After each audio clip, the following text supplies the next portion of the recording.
We are going to begin, though, with a major move from the White House. A senior Biden administration official confirmed to CBS News that the U.S. paused a shipment of weapons to Israel last week over concerns about how those weapons might be used in a potential offensive in Rafah.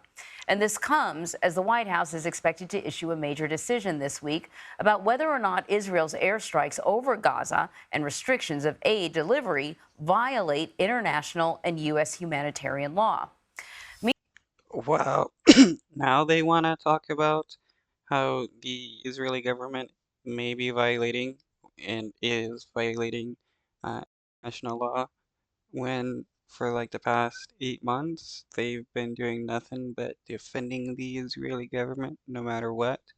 I guess the Israeli government finally stepped past the red line Biden has been creating. Meanwhile, talks to secure a ceasefire between Israel and Hamas continue today. CIA Director William Burns is expected to meet with Israeli Prime Minister Benjamin Netanyahu today. That's according to Reuters. Our Ramy Inocencio is following the latest from Israel. Ramy, good morning.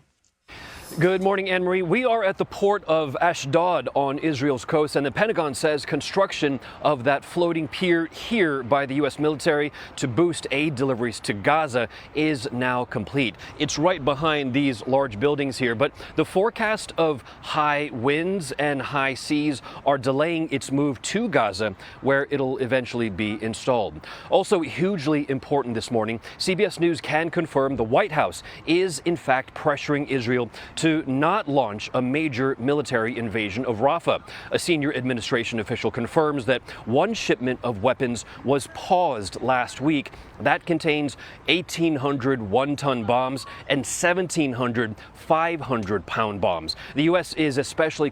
So it looks like the pressure the United States is putting on Israel means nothing because they're still doing their invasion.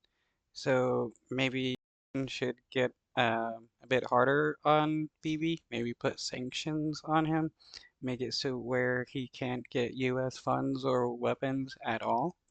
Concerned that Israel will use those bigger bombs on Rafah, which has nearly 1.4 million people crammed into a small area and with nowhere safe to go. The Pentagon has made it a point, though. And this has basically been the plans of the Israeli government to force everybody into a small area so it makes it easier to bomb and kill large amounts of people at once. To say Israel's current strikes on Rafah are a very limited operation to cut off Hamas's access to weapons and money, but that any major incursion would risk civilian lives. As for... It's funny how Bibi wants to cut off funds from Hamas when it's been Bibi and the Israeli government that has been helping Hamas get funds through Qatar. It's well known that Bibi helps fund Hamas. Starting aid shipments to Gaza by sea once the pier here is installed on the Gaza Strip. The U.S. flagged cargo ship Sagamore is in Cyprus, ready to sail and then deliver humanitarian supplies. Henry. What is the United States going to do when they force people to evacuate from the area where this pier is at and take it over and bomb the area?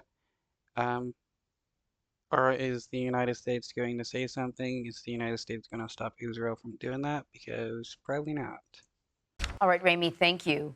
Well, earlier this morning, I spoke with Chief White House correspondent Nancy Cordes about the Biden administration's move to pause that shipment of bombs to Israel.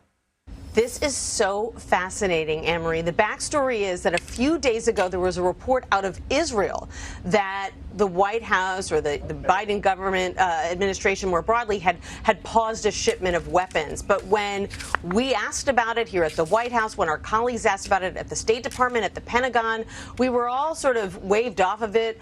We were given no comment. The report was kind of downplayed. And then suddenly, senior administration officials are now confirming that, yes, the U.S.